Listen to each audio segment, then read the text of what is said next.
That's good stuff. So, good evening. This is Joe Scarice at the Smart Real Estate Podcast live on iTunes, Liptify, Google Play, and YouTube. And I'm happy to say we're now live on Clubhouse, and we're going to provide you some little educational tidbit before we get started onto Clubhouse Live as well. So, if any listeners come onto Clubhouse, which is a special app that you got to be invited by, you're going to get a double whammy. You're going to hear us on the podcast live as well as on Clubhouse. So tonight we have Albert Casanova with Keller Williams, Costa Living Realty Group. And Al, thanks for coming on this evening on Smart Real Estate Podcast. You're a returning colleague. Yeah, thanks for having me, Joe. It's always a good program that you spearhead, and I'm glad to be a part of it.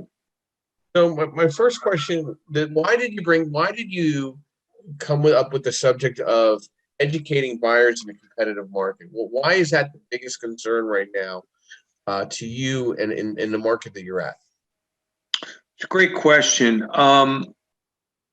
A lot of, I guess from just from the beginning of time, when anybody went to go purchase something, they always try to bargain for what they want, They always try to get a little bit less or get a better deal or whatever the case may be. Well, that's not this market. You can't bargain. You can't request. You can't, for instance, there was a builder that put up a new development out in Newfield, and the buyer had an attorney, and the attorneys always make changes to contracts or revisions, whatever. Builder went, sorry, no, not doing any of that. Your buyer doesn't want it. I got 14 other people ready to buy it, and that's what's happening. And not only are they willing to buy it, they're willing to pay a lot more for the property because of supply and demand. So buyers have to realize coming into a negotiation, or even when they find that house that they want, they can't come in under asking. They can't try to get it any less. They got to come in over asking, and sometimes a lot over. So they really have to have that talk with whoever they're working with. And my suggestion would be, if you're looking to spend $275,000 for a property, you got to be looking at houses that are $250, because it's gonna go for $275. And that's really what part of the education process is. So, you put a good question here for me to pose to you. And since I'm a licensed mortgage banker, so I'll be interested to hear what your response will be. What financing options are there for buyers currently that you're seeing in the Southern Jersey tip market where you're at? Well, I mean, it's the same traditional financing that's always been out there, the FHA, USDA, or conventional. Sometimes we have to get a little creative and even ask for some seller financing sometimes when, there's something that can be struck with a seller. Let's say the borrower has a little bit of difficulty getting a traditional loan for various reasons. We try to find if that's a reasonable route to take as well. So the financing in your end of the business obviously is the way it's always been, pretty much. It's still fluid, it's still obtainable, pending credit and income. And now they're doing bank statement loans. They're not. Some companies aren't even looking at W-2s anymore. It's just like whatever your bank is.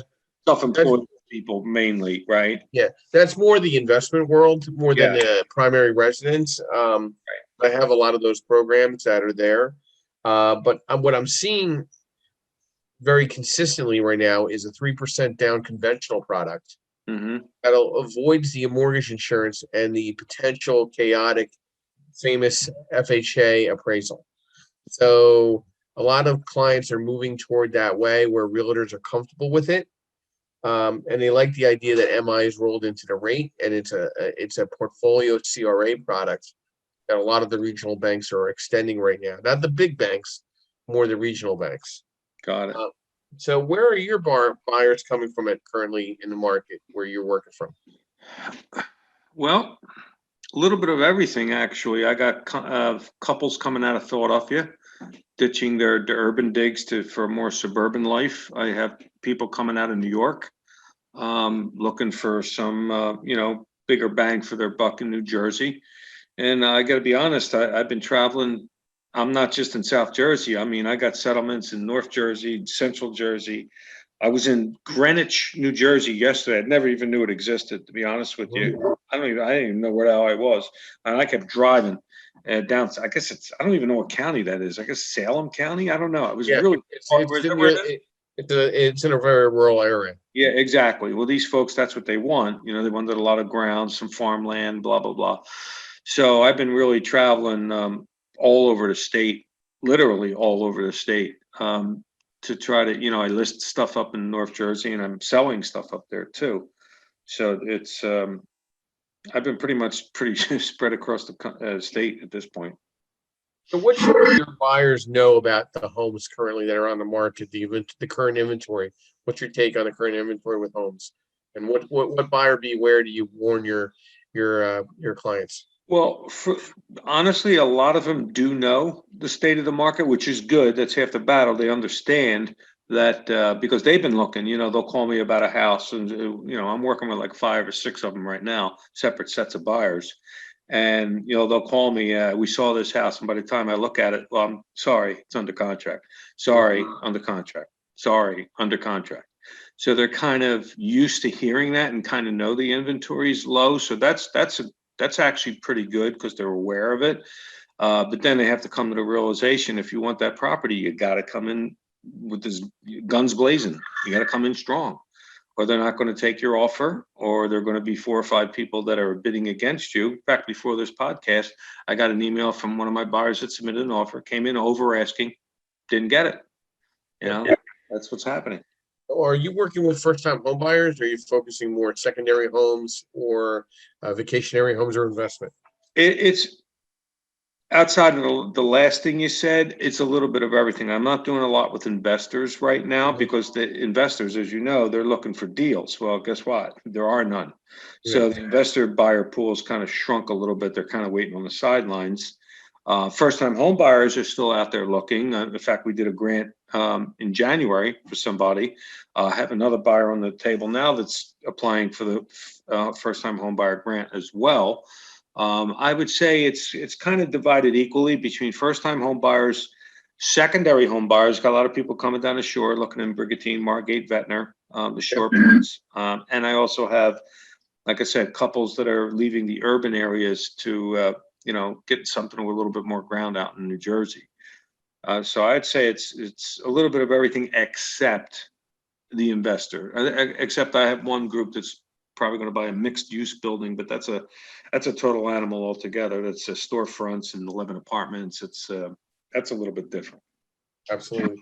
And what age group are you working with currently? And with the aggressive push of buying, who are you seeing reaching out to? I think millennials right now are probably the biggest pool of buyers out there. I mean, me personally, I would say 30 to 55. It's kind of the age of the buyers that I've been working with. But right in your age bracket right now, 30 to 55, just around that, right? Correct? Pretty much. Yeah. Exactly. I mean, and you got dual incomes typically there. They're working virtually, so they want a place where they can work, eat, live, and enjoy themselves. Yep. And you see a lot more of that too, because they don't have to go to their offices in the city anymore. They could work from home. Yeah.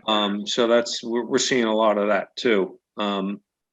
We're actually a couple of the loan officers in my team. We're identifying a location in Ventnor to expand our South Jersey reach because we have a Philly office.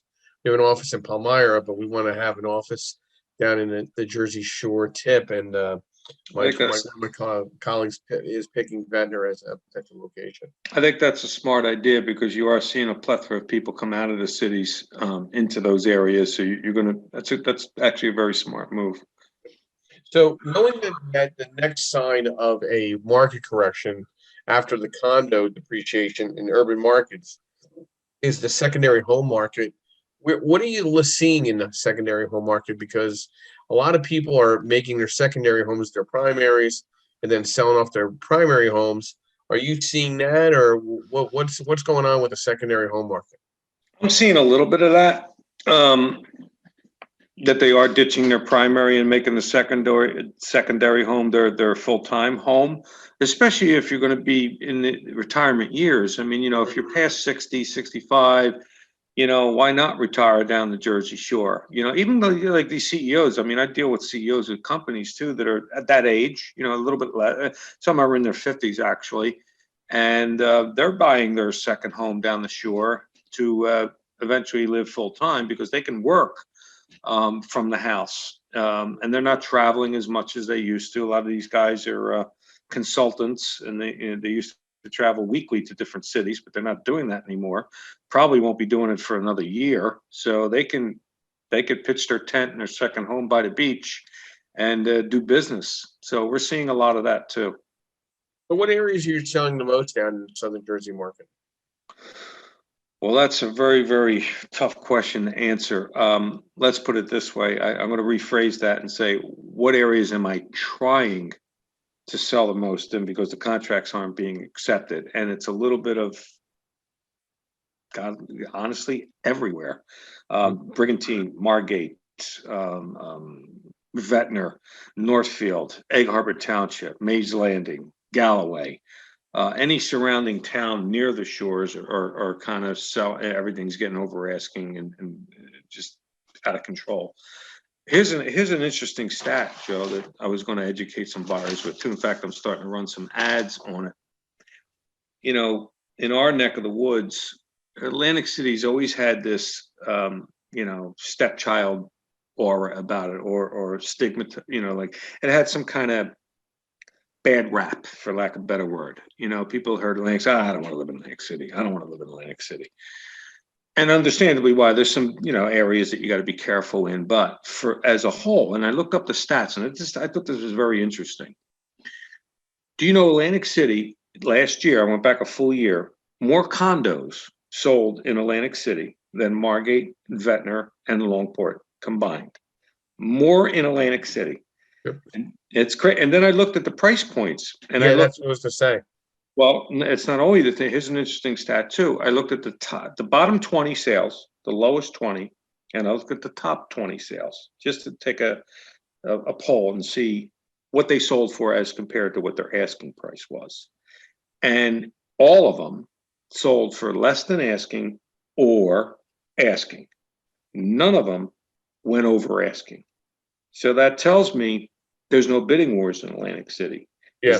There's no multiple bids. So if a buyer's really looking and you want to live in a high-rise condo, to live in a high-rise condo on the Boardwalk is really that you could be a Margate, Ventnor, and Atlantic City. They're all the same. They all have doormen. It wouldn't make any difference. Yeah, there really isn't. So, I'm going to try to educate buyers and maybe, can talk to them about, hey, why don't you consider this as a way of getting something that you really like without competition, quite frankly. So that, I thought that stat was pretty interesting, and we found that out running some numbers this past week. I definitely agree with you in the lower buy in Atlantic City. The condo market makes a lot more sense than comparatively to its neighboring towns, because I mean, price point's a lot higher. Now, ironically enough, the taxes in Atlantic City are higher. Yeah, well, it comes shouldn't be, but it is. So, my next question would be, I know you briefly mentioned that you're working with somebody in regards to a mixed use acquisition potentially, but are you working with any investors? Are you investor friendly, or it's kind of like a dead stick? If you need my help, call me. I mean, is it exhausting? No, like there's a handful of people that I work with that are like, for instance, we have a condo under contract right now. That's an investment. This particular buyer buys quite a few properties from me. I think he bought 12 just last year from me. So he's always out there fishing. And if I see something, I send it to him. We run the numbers, and he fixes them. The minimal work, nothing crazy like new kitchens and baths. Just mainly, a lot of them are just cosmetic, new rugs, paint, fix a leaky sink, that kind of thing. Mm. And he picks them up and he puts tenants in there. And obviously the rental market's very good too. There's not that many nice apartments. If there are, they're on the market for 2 days and they're gone. I got a list of renters from here to Kansas of people looking for apartments. So the market's very good for investors for that, because they're getting like 9-8%, sometimes 10 on their money. Wow. So why wouldn't you? I'm looking. If I see something that I think is a good deal, I'm going to buy it.